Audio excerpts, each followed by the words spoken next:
Pelo sinal da Santa Cruz, livrai-nos Deus, nosso Senhor, dos nossos inimigos. No nome do Pai, do Filho e do Espírito Santo. Amém. São Francisco e Santa Clara, rogai por nós.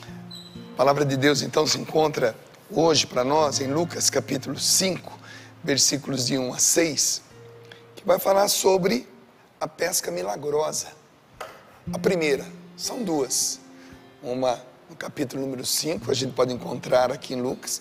Depois, lá no final do Evangelho de São João, capítulo 21, aí a segunda pesca milagrosa. É quando também Jesus vai aparecer para aqueles apóstolos, os discípulos, pela terceira vez.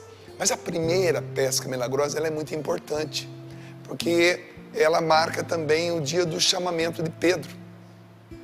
Pedro, que foi conduzido pelo seu irmão André, e vai conhecer Jesus. É tão bonito quando a gente fala assim, o dia que eu conheci Jesus, o dia que eu me encontrei, que eu tive meu encontro pessoal com Jesus Cristo, o dia da minha conversão. Cada um usa um termo. Pedro também teve o dia dele, né? E esse dia foi essa passagem bíblica aqui. Pescador, a maior parte do grupo dos 12 eram feitas de pescadores. Tinha outras profissões também, como zelote, né, que no caso era um político na época. Tinha o cobrador de impostos, que trabalhava como se fosse alguém que trabalhava na Receita Federal nos dias de hoje. Tínhamos até um ladrão, né, no meio do grupo. Então era um grupo muito diversificado. E ali estava Pedro. Pedro que viria a ser então o chefe.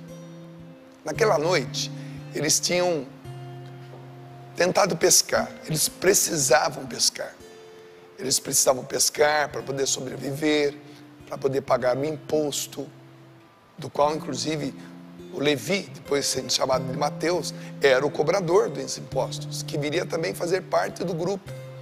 Então veja que um grupo está sendo formado, Jesus está começando a chamar muitos deles, alguns já tinham ficado bem próximo, até por indicação do profeta, o último dos profetas, o João Batista, o primo de Jesus. Então o grupo estava sendo formado ali. E aquele grupo de pescadores precisavam pescar. Era necessário pescar. Era a sobrevivência deles, pescar, vender o peixe, pagar o imposto. Pessoas de toda aquela região vinham em busca desse peixe, ou salgado, ou defumado, para poder levar para casa. Então era todo um contexto bonito ali na cidade de Cafarnaum, a cidade onde Jesus decide viver de maneira estratégica. Existiam vários centros que Jesus poderia ter vivido aqueles 3 anos e meio da sua vida pública. Poderia ter sido em Jerusalém, capital religiosa, poderia ter sido em Cesareia Marítima, que era onde morava o governador romano, no caso, naquela época, Pôncio Pilatos.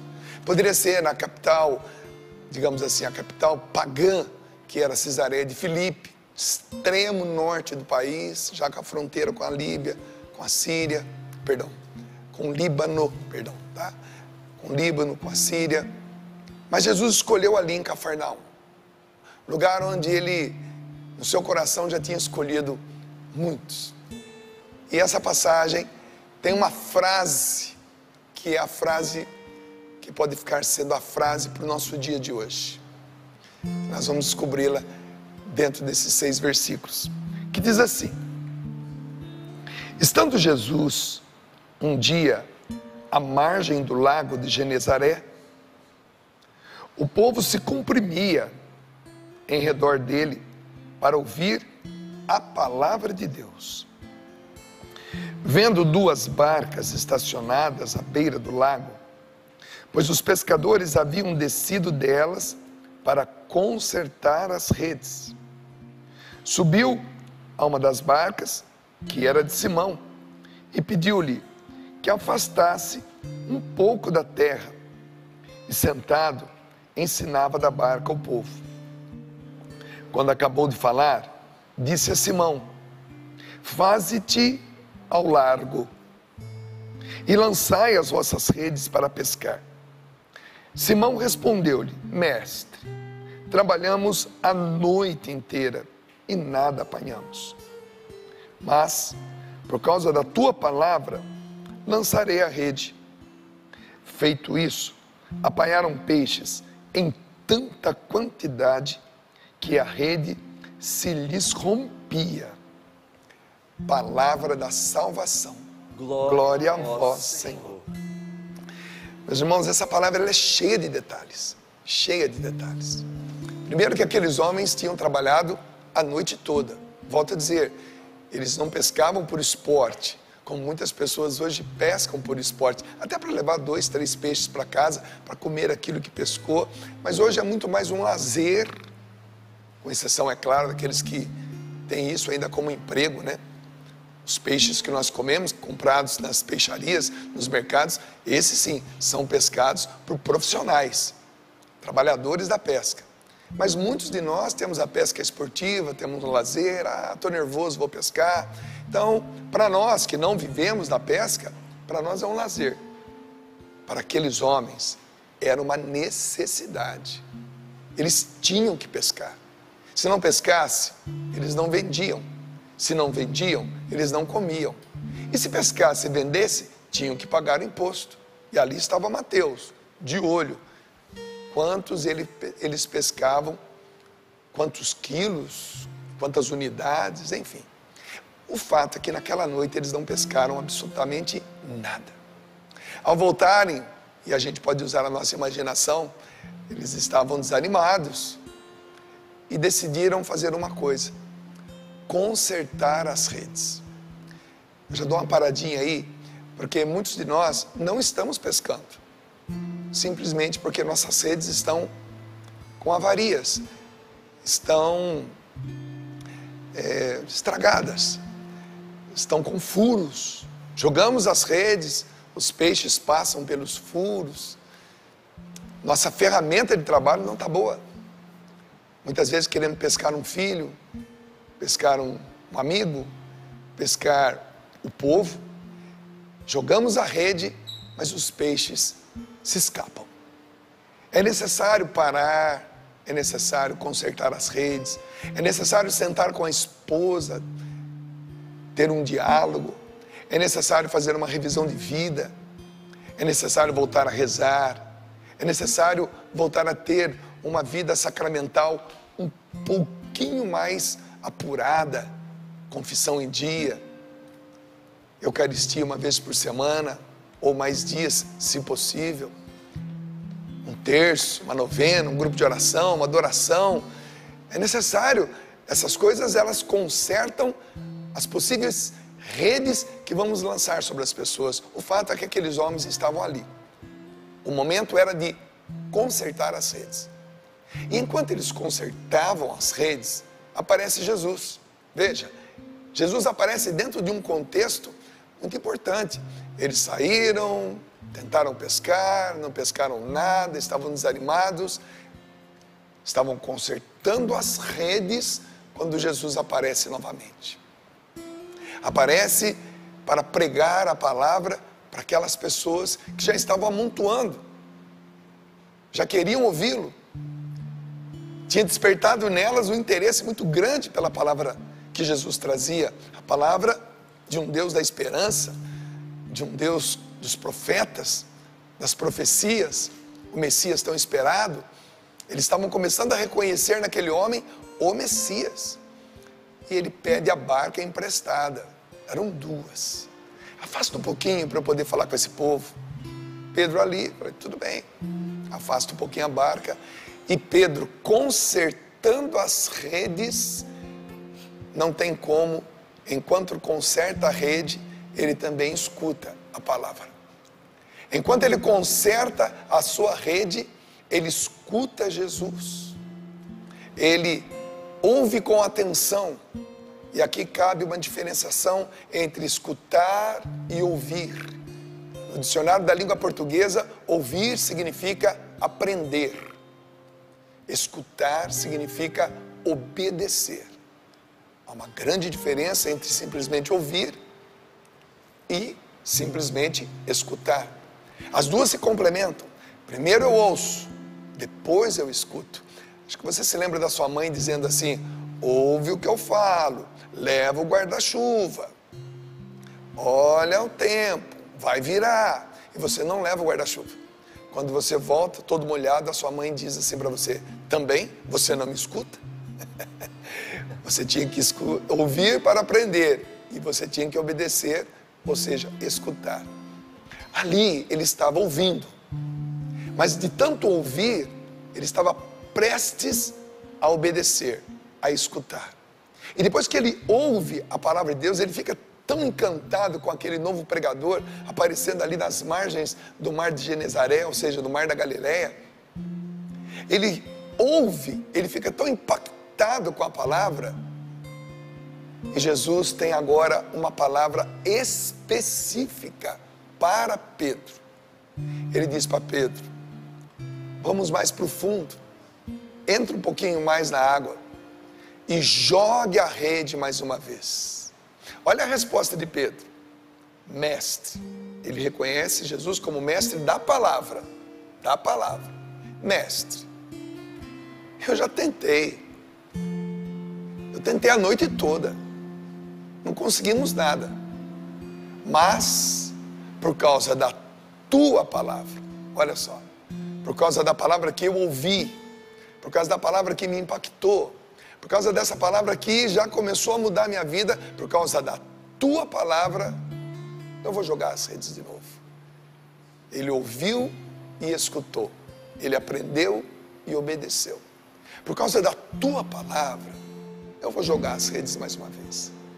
E quando ele joga a rede, depois de uma noite de fracasso, a rede começa a pesar, pesar, a ponto da barca quase afundar. Ele teve que pedir auxílio para as barcas que estavam ao lado para ajudá-lo a puxar aquela quantidade de peixe. E acontece a primeira pesca milagrosa. O que isso tem a ver comigo? O que isso tem a ver com você? Nossas redes hoje, nós lançamos sobre as pessoas que nós mais amamos. E nós não temos conseguido grandes resultados. As pessoas que nós mais amamos, ou as coisas que nós mais amamos, não apenas as pessoas, mas também as coisas. E existem coisas que nós amamos também. Nós amamos nossa profissão, nós amamos o lugar onde nós moramos, nós amamos o trabalho que nós temos, nós amamos coisas também. E é justo amar essas coisas que foram construídas, edificadas com o suor do nosso trabalho. E amamos as pessoas que fazem parte desse contexto. Mas nós conseguimos pouco resultado. E às vezes desanimamos. Mas quando bater o desânimo, faz o seguinte: faz o que Pedro fez. Conserte as redes. Talvez eu e você estejamos voltando às nossas pescarias, mas com as redes ainda furadas. Interessante que quando nós nos concentramos em consertar o que está ruim, em arrumar o que está desarrumado, em limpar o que está sujo, quando nós nos ocupamos em organizar o que está desorganizado em nossa vida, nós ficamos atentos, nós nos concentramos. Digam as mulheres. A Val está aqui do meu lado, ela sabe, a mulher tem um poder de concentração muito forte.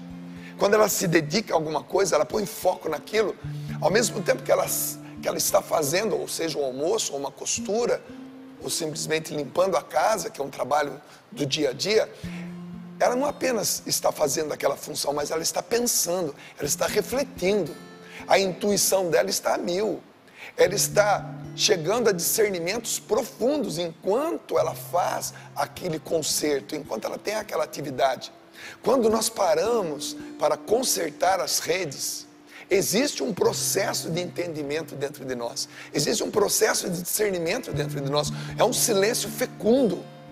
Essas redes vão sendo consertadas, e quando a rede está consertada, e nós ouvimos aquela palavra interior, porque a palavra de Deus, ainda mais você que acompanha a Canção Nova, a palavra de Deus foi semeada sobre você de várias formas. Através das canções que aqui são cantadas, através dos programas que aqui são apresentados, através, é claro, das pregações que muitos pregadores passam por aqui, de maneira especial o fundador, que que hoje está na eternidade, mas quantas pregações do Padre Jonas você já escutou? Quantas homilias do Padre José Augusto você já ouviu? Quantas vezes você escutou um testemunho, inclusive o de hoje, lido aqui pela Valdênia? Essa palavra, ela já chegou até você. E a maior parte das vezes chegou até você e você estava almoçando, estava fazendo almoço, estava limpando a sua casa, estava no meio de uma conversa séria com seu esposo. E a palavra de Deus chegou até você.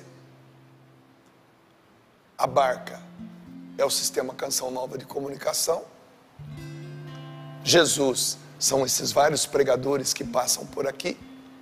A palavra chegou até você, e enquanto você vivia a sua vida escutando rádio, navegando na internet aqui da Canção Nova, vendo o Sorrindo para a Vida, escutando uma pregação no acampamento, vendo um programa do professor Felipe Aquino, um Pergunta e Responderemos, uma Escola da Fé, o que aconteceu? Você consertou as redes. E uma vez com a rede consertada e de posse da palavra, Jesus te dá hoje, mais uma vez, essa ordem: lançai as redes.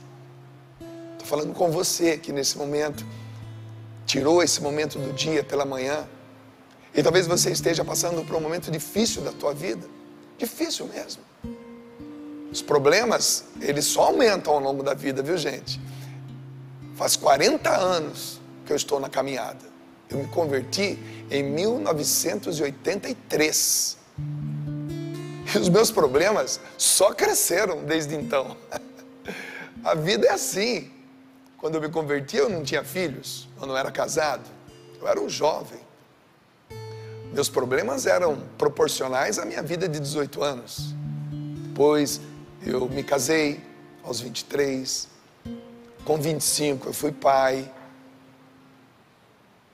Com 27 me tornei missionário.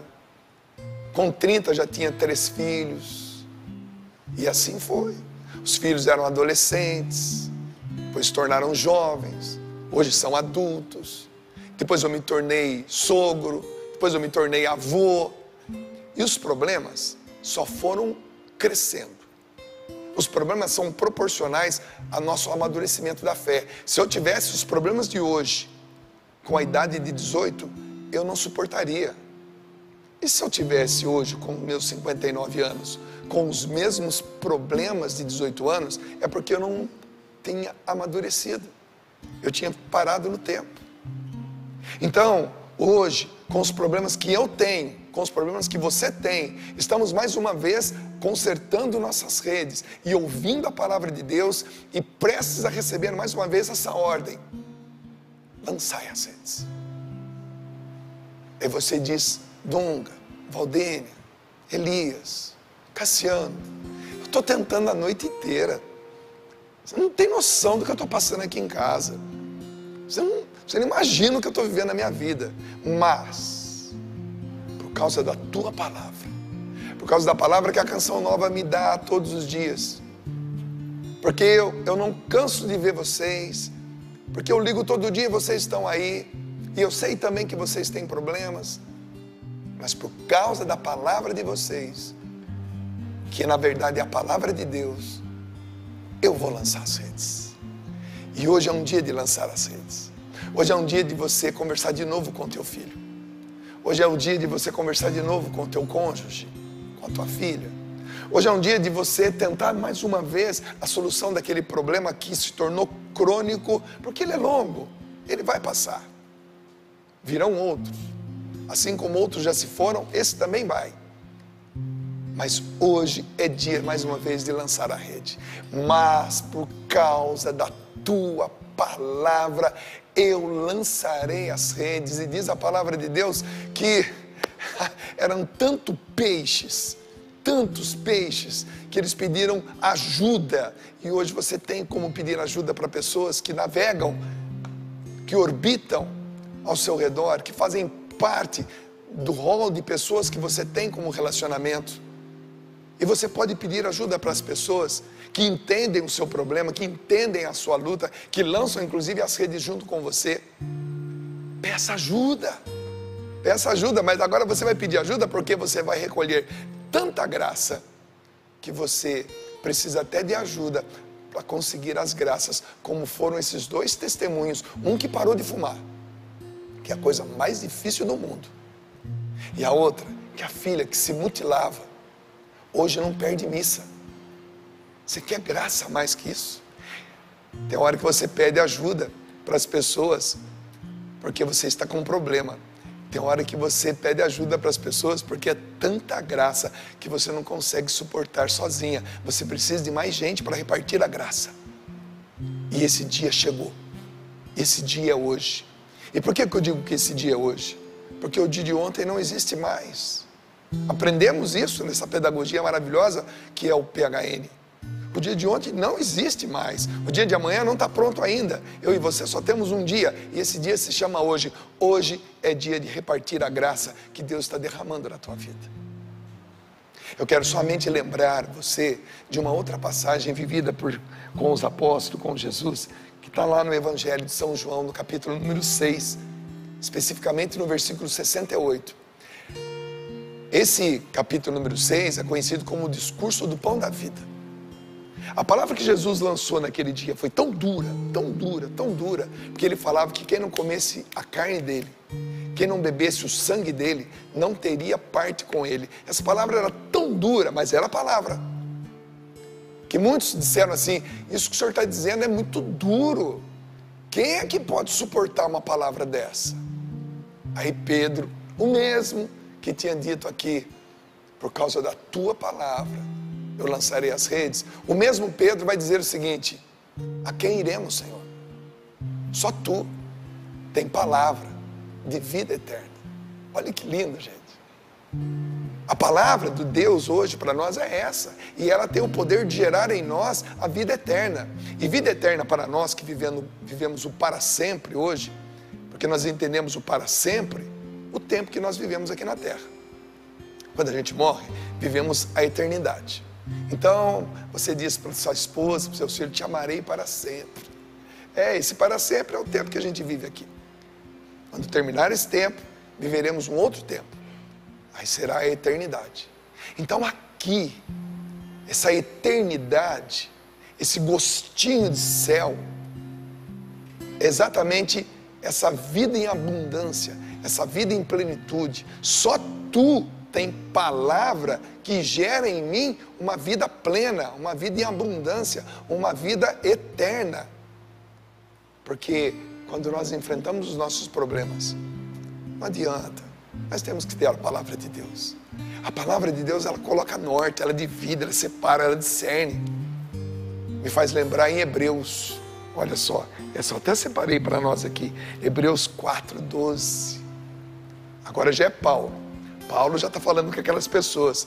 Quem eram os hebreus? Os hebreus eram os primeiros judeus a serem convertidos ao cristianismo. Imagina um povo que vinha sacrificando ovelhas no templo. Um povo que respeitava 613 mandamentos. Risca. Um povo que tinha um sinédrio de 70 homens mais um sacerdote, que tinha entre eles zelotas, que tinham fariseus, saduceus, doutores da lei, anciãos, que tinham sacerdote, que eram dirigidos espiritualmente por esse povo, que eram rígidos a ponto de não poder fazer o bem dia de sábado. Esse povo agora estava se transformando num outro povo, no cristão, onde Jesus salientava que de todos os mandamentos, 2 faziam a síntese: ama a Deus sobre todas as coisas e o próximo como se fosse você mesmo. Esse povo estava aprendendo, e Paulo vai dizer para eles o seguinte, que a palavra de Deus, e agora eu leio para você, porque a palavra de Deus é viva, ela é eficaz, ela é mais penetrante que uma espada de 2 gumes, e atinge até a divisão da alma e do corpo, das juntas e medulas, e discerne o pensamento da intenção do coração. E nenhuma criatura lhe é invisível, tudo é nu e descoberto aos olhos daquele a quem havemos de prestar contas. A palavra de Deus, a mesma palavra que Pedro disse, por causa da tua palavra, eu lançarei as redes. A mesma palavra, a palavra de Deus, que o próprio Pedro vai dizer de novo, a quem iremos? Só tu tem palavra de vida eterna. Agora Paulo vai dizer que a palavra de Deus é viva, ela é eficaz, e ela é mais penetrante que uma faca de 2 gumes, até a divisão da alma e do corpo, dos sentimentos e das intenções. Meus irmãos, a palavra de Deus para nós hoje, eu fiquei muito feliz quando a Luciana me ligou, falou: Dunga, você pode vir no Sorrindo para a Vida? Eu falei: claro que eu posso, estou com saudade de vocês aí. Você pode vir? Posso. E quando você é convidado, você começa a fazer a seguinte pergunta para Deus: Senhor, o que pregar? Porque todas essas palavras já estão dentro de nós. Você sabe que aqui na Canção Nova, os membros da comunidade, aqueles que orbitam ao redor da comunidade, seja qualquer núcleo, o maior, Cachoeira Paulista, ou todos os que estão espalhados no Brasil e no mundo, eles estudam a palavra.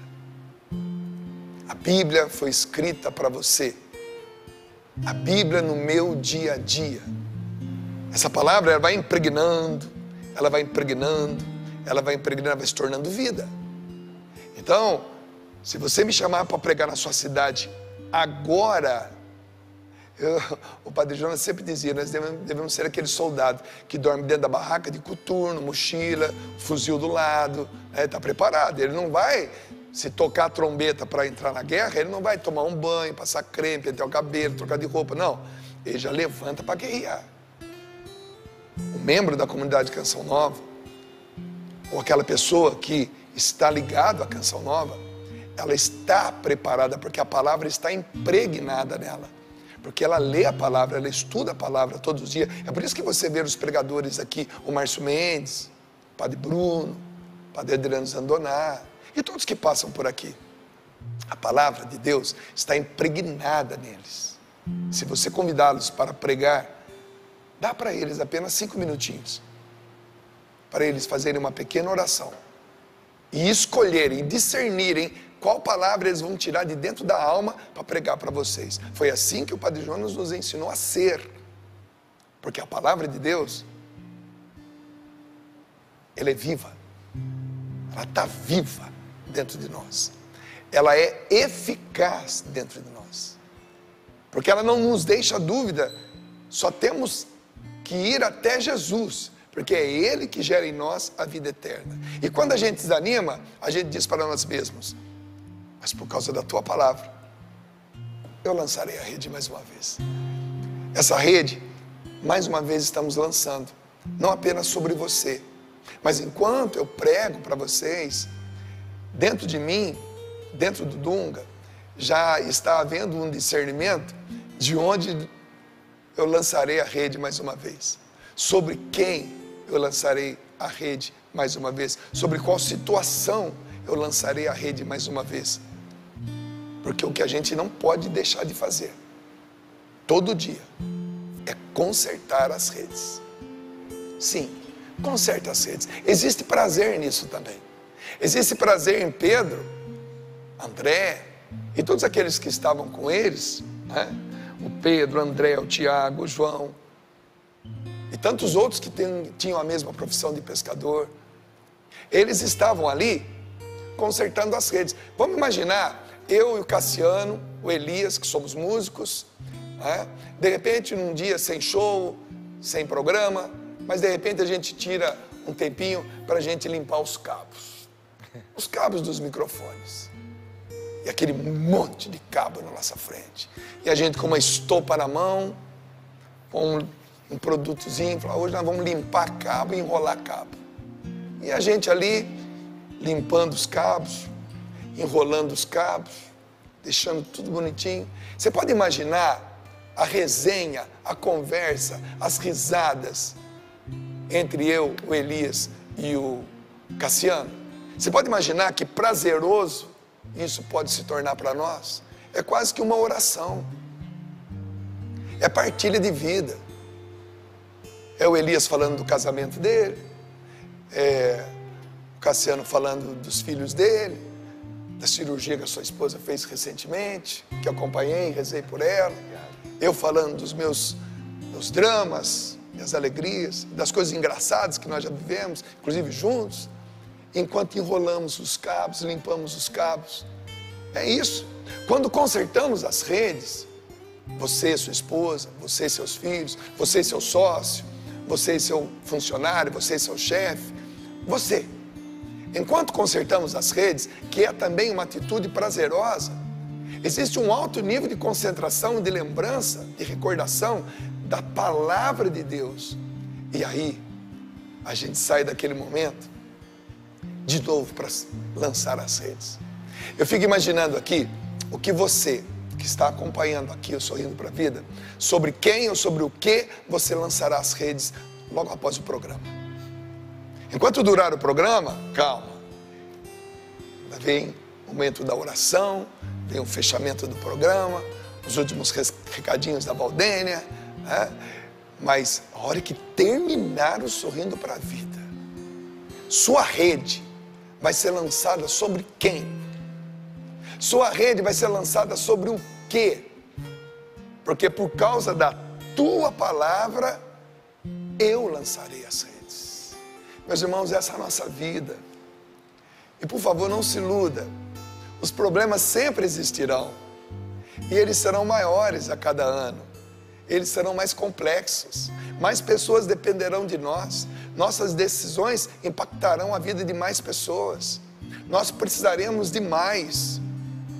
Não estou dizendo de mais dinheiro, mas nós precisaremos de mais discernimento, mais decisões, mais visão de contexto, para administrarmos aquilo que ao longo da vida nós fomos gerando: filhos, netos, emprego, casa, material. Nós vamos precisar de mais. E esse mais é quando nós jogarmos a nossa rede. Essa graça que você precisa, mais. Esse acreditar, mais. Esse esperar, mais. Quando vier, preste bem atenção no que eu vou dizer agora. Sabe essas pessoas que convivem com você?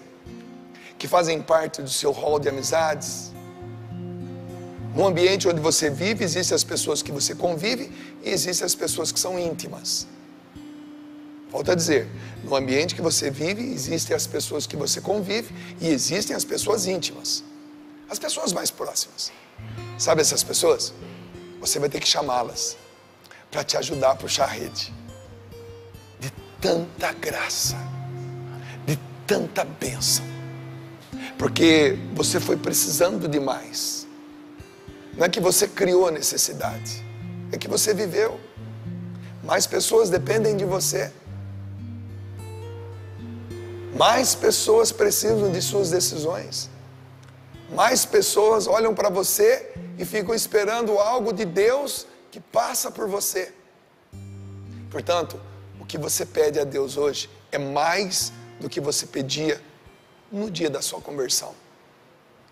E quando a graça vier, quando você de novo sentir a coragem de lançar as redes, motivado pela palavra de Deus, prepare-se também para chamar os amigos. Cassiano, me ajuda. Elias, me ajuda. Valdênia, socorro. É muita graça na minha vida. Eu preciso de vocês agora para recolher essa rede. E a hora que todos esses peixes estiverem dentro do seu barco, não tenha dúvida, eles vão levar esses peixes também para eles, porque é muito peixe para você. É muita graça para você. Onde abundou o pecado, ali superabundou a graça de Deus. Chora hoje, como aquele povo quando foi exilado na Babilônia, 70 anos escravos. Entre a primeira deportação e a terceira deportação, somam-se 70 anos. Os que plantam semente entre lágrimas, ceifarão com alegria. Ceifar é colher. Talvez você esteja no momento de plantar, chorando. Você quer água mais cheia de nutrientes do que uma lágrima? ela é até salgada. Enquanto semeamos entre as lágrimas, enquanto consertamos as nossas redes, nós nutrimos em nosso coração a esperança. E essa esperança, quando atingida a sua maturidade, nós recolheremos com alegria, nós ceifaremos com alegria. Portanto, eu desejo a você um grande dia hoje, um grande dia de sorrindo, de um sorrindo para a vida constante. Eu sei que fazia tempo que eu não aparecia aqui, e para mim está sendo uma alegria muito grande. E sei porque as pessoas que me acompanham também estão felizes desse reencontro. Mas muito mais feliz ainda está um Deus que está percebendo que você entendeu e que você já começou a consertar as suas redes. E você já começou a criar coragem de lançar a rede mais uma vez. Eu encerro apenas lendo esse trecho mais uma vez para você. Deixa cair dentro de você agora, com toda a unção que a palavra traz, com toda a libertação que essa palavra traz para você. Abra a tua Bíblia mais uma vez, leia com atenção e deixa que essas palavras, como diz lá em Hebreus 4:12, viva e eficaz e mais penetrante que uma faca de 2 gumes, deixa que essa palavra agora entre em você, penetre a tua alma e te dê a força que você precisa para o dia de hoje. Estando Jesus um dia à margem do lago de Genezaré, o povo se comprimia em redor dele para ouvir a palavra de Deus. Vendo 2 barcas estacionadas à beira do lago, pois os pescadores haviam descido delas para consertar as redes, subiu a uma das barcas, que era de Simão, e pediu-lhe que afastasse um pouco da terra. E sentado, ensinava da barca o povo. Quando acabou de falar, disse a Simão: faze-te ao largo e lançai as redes para pescar. Simão respondeu-lhe: mestre, nós trabalhamos a noite inteira e nada apanhamos. Ponto e vírgula. Mas, por causa da tua palavra, lançarei as redes. Feito isto, apanharam peixes em tanta quantidade que a rede se lhes rompiam. Acenaram aos companheiros que estavam na outra barca para que viessem ajudar. Eles vieram e encheram as barcas de modo que quase iam ao fundo. Eu vou parar por aqui. A outra parte é para outra pregação. Prepara. Estou dizendo para você, estou te avisando, se prepare. Se prepare para a quantidade de graça que vai chegar na tua vida. E lembre-se dos amigos que estão do teu lado. Lembre-se, porque você vai precisar da ajuda deles para recolher as bênçãos que Deus vai derramar na tua vida. Amém. Ainda hoje. Amém. Amém. Eu lançarei as redes mais uma vez. Tua palavra é vida e tem poder. Não importa quantas vezes eu já tentei. Tua palavra é vida, tua palavra me anima. Eu lançarei